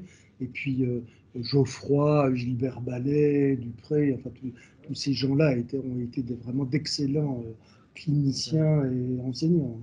Mais je crois que Benjamin Ball, il s'est mis aux études des maladies mentales 3 ans avant. Enfin, Ah oui, voilà, oui, non, vraiment, mais c'était pas il est absolument incontestable qu'il n'était pas voilà, spécialiste. Oui. théoriquement, il connaissait, mais en tout cas, il n'avait pas de pratique. Et Henri Claude était quelqu'un qui venait de la neurologie. Enfin, il y a le syndrome de Claude, je crois, qui est un syndrome neurologique, qui reste toujours dans la sémiologie, qui était, je crois, l'Hôtel-Dieu, et qui est venu faire de la psychiatrie. Alors, je ne sais pas s'il y a des questions dans la salle ou en ligne.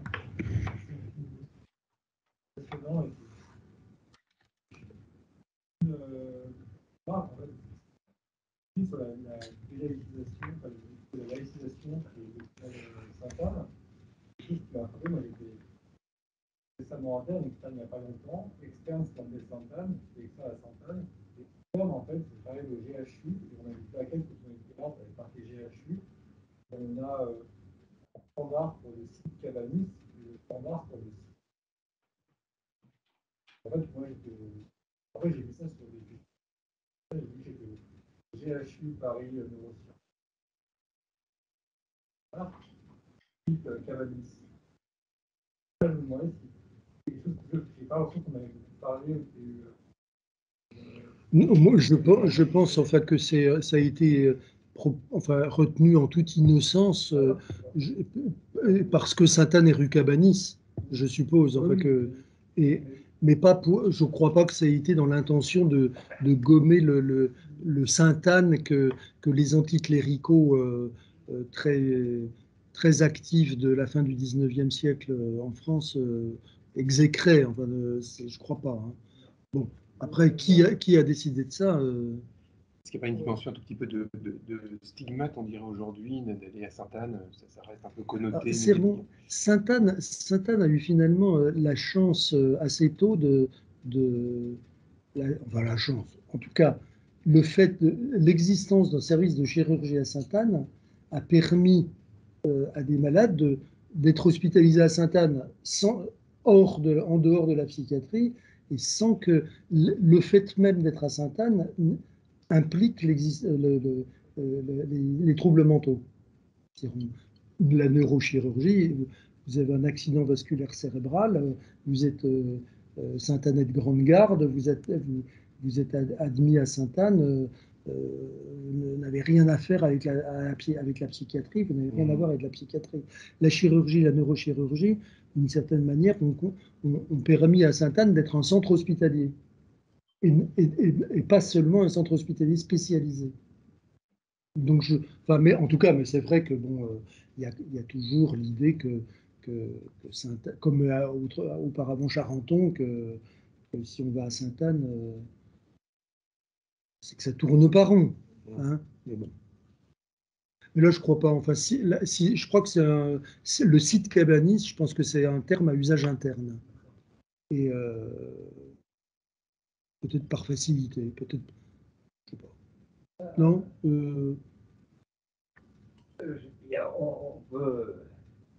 On peut discuter à perte de vue là, sur cette façon d'écrire l'histoire. Et c'est beaucoup trop tôt pour qu'on parle de l'histoire de cabaniste. Beaucoup trop tôt. Mais je ne suis pas sûr que ce soit aussi dénué de plaisir politique que ce que tu dis. J'en sais rien. Oui, mais moi non plus. Ce que je sais, c'est que c'est pas nouveau, ça. Hein. C'est la façon d'écrire l'histoire. Oui, oui. Bon. On a le droit. Hein. La spéculation est permise. Alors, pour la toute petite histoire, ça n'a vraiment pas beaucoup d'intérêt. Le bureau de Jean Delay n'a pas été saccagé. Le bureau de Delay a été occupé par le psychologue gauchiste que, au bout de quelques jours, s'ennuyait et qu'on venait consoler un peu à tour de rôle, qu'on lui apportait à manger, mai, juin, pour tenir jusqu'à l'été. Mais ça a été difficile, elle était toute seule, elle n'a rien saccagé du tout. Oui. Alors voilà, alors moi j'ai repris la légende, alors finalement. Mais je l'ai lu. Hein. Alors c'est excellent parce que ça, ce genre de témoignage est essentiel. Étudiante en psycho qui avait des idées très bien. De gauche, franchement de gauche. C'est vrai qu'il y avait quelque chose de symbolique. Là. Jean Delay représentait le mandarinal, les professeurs versus, tu vois.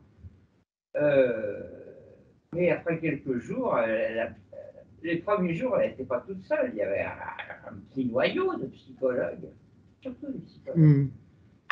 Et puis, après, le mois de juin était long. Hein. Ils sont tous partis. La petite, elle était restée toute seule à la fin. Elle n'a rien saccagé. Bon, bah, très bien. Alors, donc finalement, ce bureau a été épargné. Le bureau a été épargné. Les livres ont été pris par. Vous savez plus? Non. Ils n'ont pas disparu. Ah non, non, du tout, non. La bibliothèque de Jean Delay a été utilisée. Soigneusement gardé par Garnier après. Parce qu'il n'est jamais revenu à la CNME après. Jean Delay n'a pas pu revenir. Ah, il n'est jamais revenu. Oui. Non. Parce que vous disiez que c'était en 69. Mais c'est mis en. La démission a été tardive. Et physiquement, il n'a pas pu regagner son service. Oui, mais ça a été pour lui un vrai traumatisme. Oui. Et donc, ses fonctions ont pris fin en 72, c'est ça, vous dites? Oui, ça a été très long, sa mise à la retraite. Oui. Ça a été très long. Mais c'est pas parce que son bureau était toujours occupé, c'est parce qu'il ne pouvait pas revenir. Puis, mais il était aussi nommé académicien quand même, puisqu'il bien sûr. C'était plus tard parce que c'était aussi un homme de lettres qui a quand même publié une étude biographique sur Gide qui a fait date au début des années 60, je crois. Et puis, c'était un grand connaisseur de. Il était psychiatre, mais tout ça l'ennuyait énormément, de tous les événements. Oui. Et puis bon, y avait une dimension peut-être un peu phobique pour revenir. C'est assez amusant parce que c'était ses deux élèves préférés, hein, Oui, de Necker et Pichot, et l'un a eu les bâtiments et l'autre a eu le nom du service. De Necker est resté dans les bâtiments historiques des années 1870, oui. et Pichot est parti avec le nom de ses MME s'installer dans de nouveaux bâtiments du côté de la rue de la Santé. Oui, après. Ouais. Et donc finalement, c'était un partage relativement équitable. Je sais pas. Parce que le CSHU, après, s'est installé ailleurs. Comment? Après, le CSHU, c'est encore installé ailleurs. Oui, alors donc le déménagement rue Cabanis, bon,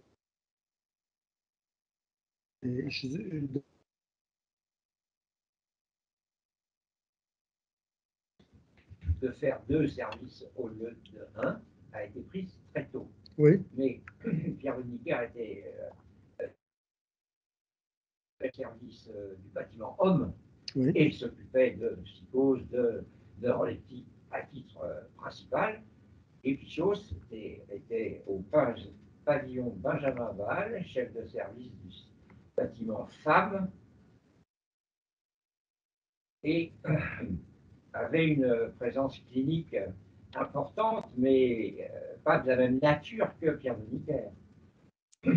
Et il se consacrait surtout à l'enseignement et à la psychométrie, aux tests, etc., etc. Donc c'est vrai que les centres d'intérêt de ces deux principaux élèves étaient très différents. Thérèse Lampérière est un autre, mais elle est partie en effet créer un autre service et partir.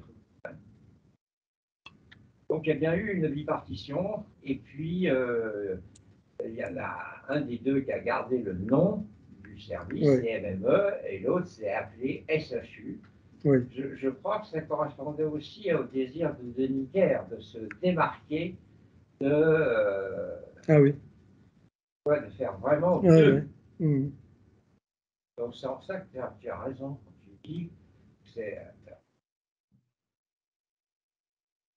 ça s'est passé dans la souffrance, mais finalement c'est assez juste peut-être ce qui est arrivé. Voilà.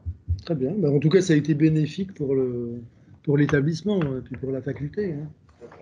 Oui. Est-ce qu'il y a des questions en ligne?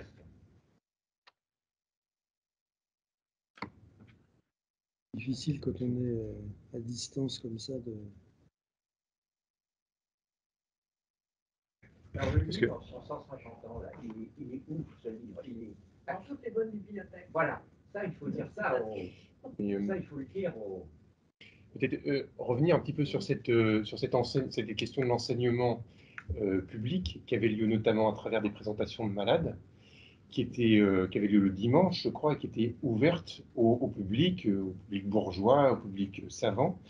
Et cette polémique donc que vous avez abordée là en 73 avec le Figaro, qui va aboutir donc à une suppression des présentations de malades de Magnan. Est-ce que vous pouvez nous en dire un petit peu plus C'est presque, enfin pas dès l'ouverture, peut-être parce que du temps de Girard de Cailleux, ça ne devait pas se faire, mais dès le début, dès 1870-71, un enseignement a été proposé par les 4 médecins il y avait deux médecins, un par division pour l'asile, et puis 2 médecins au bureau d'admission, Bouchereau et Magnan, et puis les autres, c'était Prosper Lucas et Henri Dagonet. Et donc, à tour de rôle, il faisait une présentation de malades, effectivement, avec un public restreint, mais qui ne se limitait pas à des étudiants en médecine. Et donc, on faisait venir un malade, et le médecin à qui c'était le tour l'interrogeait, mettait en valeur un certain nombre d'éléments sémiologiques, etc., comme on a tous vu faire, enfin en tout cas moi. par Deniker, par exemple, ou en tout cas chez Deniker, c'était quelque chose qui était pratiqué encore. Et qui se pratique encore aujourd'hui. Et qui se pratique encore aujourd'hui, mais certainement de manière plus discrète. Et donc à cette époque-là, il y a des journalistes qui venaient, et puis il y en a notamment un, celui du Figaro, alors, dont j'ai oublié le nom, qui a fait un article qui présentait les choses comme étant une sorte de présentation d'animaux, enfin comme une présentation dans un cirque, et que avec le médecin qui humilie le malade et qui qui insiste pour lui faire avouer un certain nombre de choses qu'il préfère ne pas garder secrètes ou ne pas dévoiler en public. Enfin, bon, il y a tout un ensemble de choses comme ça. Et c'est vrai que présenter de cette manière-là, ça permettait au public de se dire que finalement c'était un peu un scandale, quoi. Et donc alors, je pense qu'il y a eu beaucoup d'hypocrisie dans cette affaire, puisque tout le monde savait très bien que ces présentations existaient, hein, c'était de notoriété publique à part. Mais enfin, en tout cas, du côté de la préfecture, du côté du ministère de l'Intérieur, etc., on a pensé que c'était de nature à troubler, peut-être pas l'ordre public, mais l'esprit public, qu'on allait interdire Alors, il y a eu des protestations, notamment des protestations très vives du milieu aliéniste, et en particulier par la voix de la société médico-psychologique, qui était très influente, qui représentait la très grande majorité des médecins d'asile de l'époque. Et il y a eu un groupe, enfin, on a essayé de faire pression sur, je crois que c'est le préfet, hein, qui finalement avait pris la décision. Mais ça s'était déjà produit antérieurement à l'assistance publique. Mhm. Il y a des médecins qui s'étaient essayés, notamment François Leray à Bicêtre, mais d'autres aussi à la Salpêtrière, hein. Et les médecins, que ce soit à l'assistance publique ou dans les asiles, n'étaient pas maîtres chez eux, hein, comme certains peuvent le croire. Ils dépendaient du ministère de l'Intérieur, ils dépendaient de la préfecture, et ils étaient fonctionnaires, hein. Pas les médecins des hôpitaux, hein, de l'assistance publique, les médecins des asiles. Donc ils étaient soumis à des disciplines, à des règles, etc. Et donc quand l'interdiction est tombée, les présentations se sont interrompues immédiatement.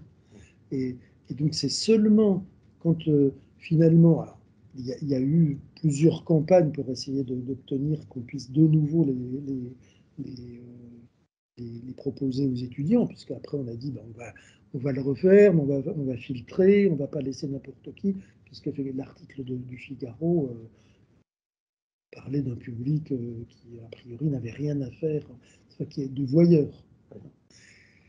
Et donc, c'est seulement quand le ministère a décidé de créer cette chaire, on s'est dit que c'était difficile de créer un enseignement officiel et d'interdire aux médecins des asiles de proposer un enseignement complémentaire. Donc je crois qu'elles ont dû reprendre en 1877, pas très longtemps avant, à peu près au moment de l'ouverture du service de la CNMI. Ok. Et bien encore, merci beaucoup pour cet exposé. Donc je le mettrai en ligne effectivement sur la page Facebook de l'évolution psychiatrique. Je vous signale d'ailleurs que j'ai ajouté la semaine dernière un exposé qui avait été fait par le professeur Guelfi sur la question des troubles de personnalité et que vous aviez fait en 2017, je crois, et qui nous a été passé par Florence Quinet, que je remercie. Je vous signale aussi que l'évolution psychiatrique va organiser un colloque pour les 100 ans justement de l'hôpital Henri Roussel sur la question des services ouverts, et qu'on fera ça donc en octobre 2022 à Sainte-Anne. Et je remercie donc les internes pour la validation de bien mettre leur mail dans le fil de discussion. Et puis je vous donne rendez-vous pour le 8 février prochain avec un exposé d'une historienne, donc Nicole Edelman, sur l'histoire de l'hystérie. Et c'est une historienne donc, qui travaille depuis longtemps la question des problématiques de genre dans le savoir médical et psychiatrique, et qui travaille depuis une bonne trentaine d'années, hein, enfin, avant Judith Butler presque. Donc c'est vraiment une pionnière un peu des études de genre. Et donc elle viendra nous parler de la question de l'hystérie. Donc on repartira plutôt du côté de la salpêtrière à ce moment-là. Voilà. Bonne soirée à tous, merci de votre attention et à bientôt.